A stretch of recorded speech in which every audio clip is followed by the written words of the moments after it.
آپ دیکھ رہے ہیں مسائل کا حل چینل۔ اپنے قرآن پاک کی اس آیت مبارکہ کے اندر جمعہ کی فضیلت، خطبے کی فضیلت، جمعہ کے دن کی اہمیت کو اجاگر کیا ہے۔ اے لوگوں جو ایمان لے کر آئے ہو، جب تم جمعہ کی اذان سنو تو دنیا کے سارے کام کاج چھوڑ کر اللہ کے ذکر کی طرف دوڑ پڑو۔ یقیناً ہر دن اہم ہے، لیکن یہ جمعہ ہے، یہ جمعے کا دن پورے ہفتے کے تمام دنوں کا سردار ہے، تو اس لیے اس کی فضیلت اور اہمیت ہے۔ اور ہم اس دن کو کام کاج میں گزار دیتے ہیں، اپنی مصروفیات میں، اپنے معاملات میں۔ یقیناً سب کچھ کریں، اللہ کا فضل بھی تلاش کریں۔ جمعہ کے دن صبح کی نماز میں نبی علیہ السلام پہلی رکعت میں سورہ سجدہ کی تلاوت کیا کرتے تھے اور دوسری رکعت میں سورہ دہر کی تلاوت کیا کرتے تھے۔ نبی علیہ السلام کا یہ معمول تھا۔ اور جمعہ کی نماز میں پہلی رکعت میں سورۃ اعلیٰ اور دوسری رکعت میں سورۃ الغاشیہ، یا کبھی کبھار پہلی رکعت میں سورۃ الجمعہ اور دوسری میں سورۃ المنافقون۔ تو نبی علیہ السلام کی یہ چھوٹی چھوٹی سنتیں ہمیں اس پر عمل کرنا چاہیے۔ مقصد بھی جمعے کا یہی ہے۔ اور سورۃ الکہف کی تلاوت خاص طور پر نبی علیہ السلام فرماتے ہیں، جو بندہ سورۃ الکہف کی تلاوت کرتا ہے اللہ اس کے سابقہ ہفتے کے صغیرہ گناہوں کو معاف فرما دیتے ہیں۔ سورۃ الکہف 15 سپارے کے اندر یہ سورت ہے، پڑھنی چاہیے۔ صرف 110 آیات ہیں اس کی، تو کم سے کم بندہ ہفتے میں ایک دفعہ تو اس کو پڑھ سکتا ہے، اس کے لیے مشکل نہیں ہے۔ یہ جمعہ کا دن بڑا عظیم دن ہوتا ہے، اس کے لیے ہمیں اہتمام کرنا چاہیے۔ یہ نہیں بس جب ٹائم ملے بندہ اٹھ کے پڑھ لے، نہ تیاری نہ صفائی نہ ستھرائی۔ یقیناً بڑا عظیم دن ہے، اور اس دن کے لیے ہمیں خاص بہترین قسم کی تیاری کرنی چاہیے۔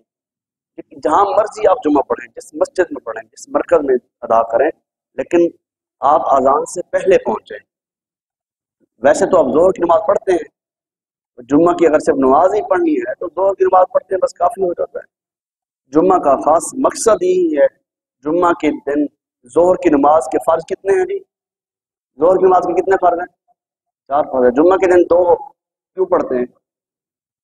خطبے کی وجہ سے، جس کو ہم نہیں سنتے۔ جمعہ میں خطبہ سننے کے لیے اہتمام کیا کریں، تیاری کیا کریں، بھی وقت پر پہنچ کر میں خطبہ سن سکوں۔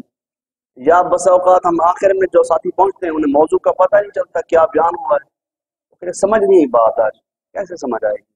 سمجھ تب آئے گی نا جب ہم وقت پہ مسجد میں پہنچیں گے، موضوع پورا سنیں گے، شروع کیا تھا، آخر میں آخر اس کا کیا بیان ہوا۔ تو یہ چیز اصل مقصد ہے۔ اور مسجد میں آنے، جب بندہ مسجد میں پہنچے، خطبے سے پہلے جتنی چاہے رکعتیں ادا کر سکتا ہے، مسنا کر کے، 2 کر کے جتنی چاہے رکعتیں ادا کر سکتا ہے۔ ہاں جب خطبہ شروع ہو جاتا ہے تب کوئی مسجد میں تشریف لاتا ہے تو اس کو چاہیے کم سے کم 2 رکعت پڑھ کے ضرور بیٹھے۔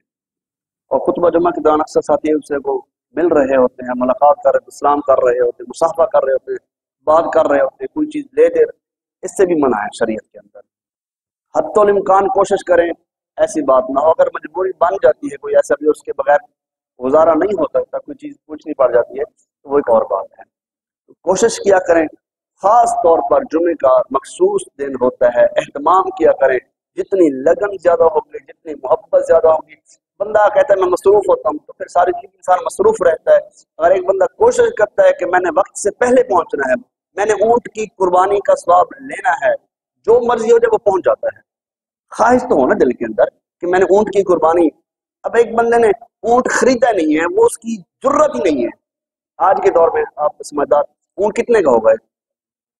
کم سے کم کتنے کا ہوگا آپ بتا دیں؟ 5 لاکھ، 4-5 لاکھ۔ ہر ہفتے کون قربانی کر سکتے؟ کسی کی ضرورت ہے؟ ہاں جس کو اللہ زیادہ دے دے، فابیہا ونائی بات، اس کی جس کو چاہے اتنا دے دے۔